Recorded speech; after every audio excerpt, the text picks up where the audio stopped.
बिस्मिल्लाहिर्रहमानिर्रहीम, अस्सलाम वालेकुम दोस्तों, नई वीडियो में खुश आमदेद। दोस्तों, अमरीकी वज़ीर खारजा की सऊदी वज़ीर खारजा को धमकी अमेज कॉल, बड़ी बड़ी टांगें कांप गई। सऊदी वज़ीर खारजा की जानिब से मुतालिबात सामने रखे गए तो अमेरिका की जानिब से कॉल ड्रॉप कर दी गई। दोस्तों, आखिर सऊदी अरब और अमेरिका के ताल्लुकात किस जानिब जाने वाले हैं, वीडियो की तफसील में जानने से पहले आप देख रहे हैं हकीकत की दुनिया डॉक्टर अली के साथ। हमारा चैनल सब्सक्राइब करके घंटी के निशान को दबाना मत भूलिएगा। इस वीडियो को ज्यादा से ज्यादा फेसबुक, व्हाट्सएप और सोशल मीडिया पर शेयर जरूर करें। शेयर और लाइक करने के साथ साथ कमेंट बॉक्स में पाक फौज जिंदाबाद, पाकिस्तान जिंदाबाद और पाकिस्तान के गुमनाम हीरोज को सलाम का नारा कमेंट जरूर कीजिएगा। दोस्तों, अमेरिकी सदर जो बाइडन ने सदर बनने से पहले ही वाज़ेह तौर पर ऐलान कर दिया था कि अमेरिका सऊदी अरब की यमन की जंग में हमायत नहीं करेगा और अमेरिका यमन के अंदर इंसानी हुकूक की खिलाफ वर्जियां बंद करे। और दोस्तों, उसके बाद हालात बड़ी तेजी से तब्दील होते गए और आज पहली मर्तबा अमेरिकी वजीर खारजा एंटोनी ब्लिंकन ने सऊदी अरब के वजीर खारजा शहजादा फैसल बिन फरहान को एक बाज़ाब्ता टेलीफोन किया है। और दोस्तों, टेलीफोन कॉल में सऊदी अरब की जानिब से हमेशा की तरह अपने मुतालिबात सामने रखे जाने लगे कि हमें ये दिया जाए, हमें ये दिया जाए, हमें ये दिया जाए।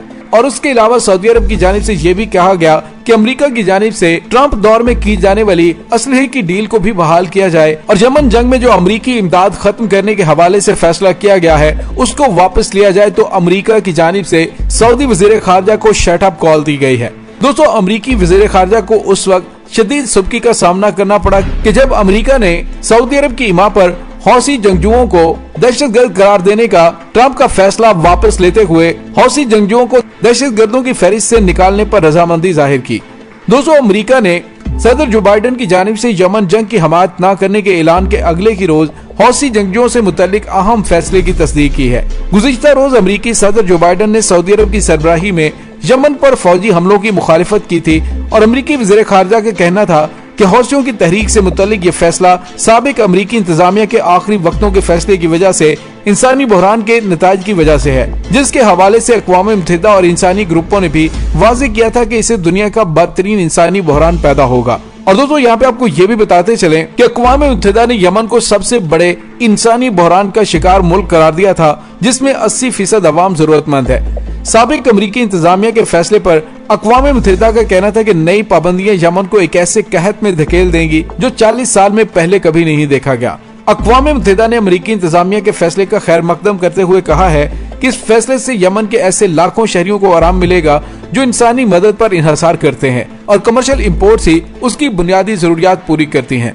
दोस्तों, वाज़ेह के साबिक अमेरिकी सदर के सदारत छोड़ने के आखिरी लम्हात में यमन के हौसी जंगजुओं से मुतल्लिक फैसला किया गया था और साबिक अमेरिकी वज़ीर खारजा माइक पोम्पियो ने जो बाइडन के इक़्तिदार संभालने से एक रोज कबल हौसियों को ब्लैक लिस्ट में शामिल किया था। लेकिन जो बाइडन की जानिब से हौसियों को ब्लैक लिस्ट से निकालने और उन पर दहशतगर्दी का लेबल हटाने के ऐलान के बाद सऊदी अरब को काफी ज्यादा तशवीश पैदा हो गई और सऊदी वज़ीर खारजा की जानिब से इस बात पर नाराजगी का इजहार किया गया कि हम आपके स्ट्रेटेजिक पार्टनर हैं और खित्ते के अंदर अमेरिकी इजारादारी को कायम रखने के लिए सऊदी अरब मुमालिक पर दबाव डालकर रखता है। लिहाजा यमन के हौसी जो कि सऊदी अरब के लिए वबाले जान बने हुए हैं, जिनको ईरान का हमायत याफ्ता कहा जाता है और ईरान की जानिब से उन्हें फौजी इमदाद भी भेजी जाती है, जिसकी वजह से वो गुज़िश्ता 6 सालों से सऊदी अरब की इत्तेहादी अफवाज के लिए लोहे का चना साबित हुए हैं।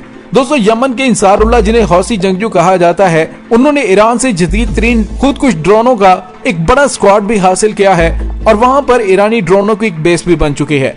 ऐसी सूरत हाल में अमेरिका की जानिब से ये फैसला करना सऊदी अरब को एक वाज़ेह पैगाम है कि अब वो वक्त नहीं रहा कि जब तुम ट्रंप को जो कहते थे वो वैसे ही फैसले करता था। दोस्तों, सऊदी अरब और इसराइल की जानिब से सर तोड़ कोशिशें की जाती रही कि डोनाल्ड ट्रंप अपने दौरे इक़्तिदार के आखिरी दिनों में ईरान पर हमला करके उसकी जौहरी तंसीबात को तबाह करे और जो बाइडन के लिए एक बड़ी मुसीबत खड़ी कर दे।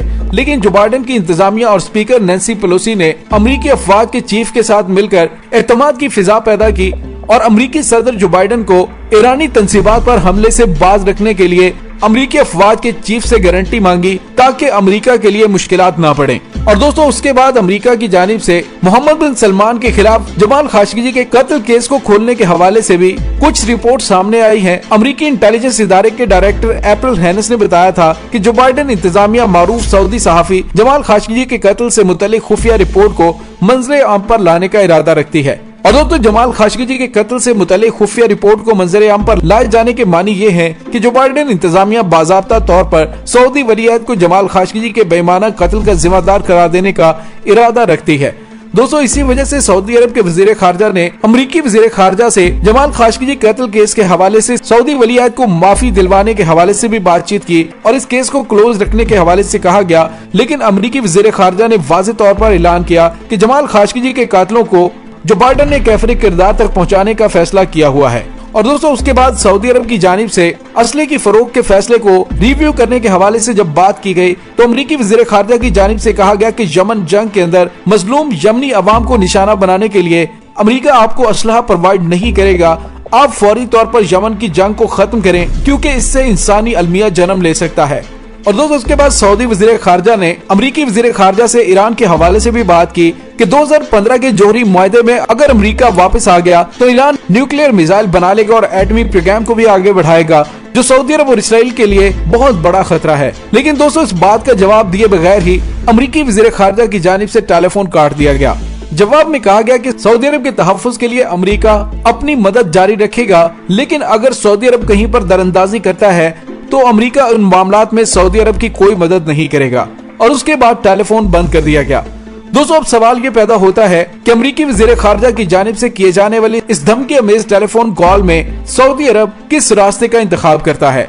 इस वक्त इसराइल और सऊदी अरब दोनों मिलकर ईरान के खिलाफ मुहिम जोई करने का इरादा रखते हैं, जबकि ईरान की जानिब से अपने तबाहकुन मिसाइलों का रुख सऊदी अरब, मुत्तहिदा अरब अमारात और इसराइल की जानिब कर दिया है, जबकि प्रॉक्सीज को भी मुकम्मल तौर पर तैयार कर दिया गया है कि अगर इनकी तरफ से कोई भी शरारतबाजी करने की कोशिश की जाए तो पलक झपकते ही चारों तरफ से तबाहकुन मिसाइलों से इन्हें निशाने इबरत बना दिया जाए। दोस्तों अब सऊदी अरब के पास एक ही रास्ता बचा है कि वलीअहद शहजादा मोहम्मद बिन सलमान की कुर्बानी देनी ही पड़ेगी, क्योंकि मगरिब में सऊदी अरब के वलीअहद शहजादा मोहम्मद बिन सलमान को एक फिरौन के तौर पर डिस्कस किया जाता है, जो कि अपने फैसलों और अपने खिलाफ किसी भी इख्तलाफ राय को बर्दाश्त नहीं कर सकता। इसीलिए जो बाइडेन ने उसे रास्ते से हटाकर उसकी जगह पर नया वलीअहद नामजद करने के इशारे दिए हैं। दोस्तों अब देखना ये बाकी है कि आने वाले चंद दिनों में हालात किस करवट बैठते हैं। तब तक के लिए डॉक्टर अली को इजाजत दीजिए। इंशाल्लाह बहुत जल्द मिलते हैं एक नई वीडियो में। अपना बहुत सारा ख्याल रखिएगा। पाक फौज जिंदाबाद, पाकिस्तान पाइंदाबाद, पाकिस्तान के गुमनाम हीरोज को सलाम।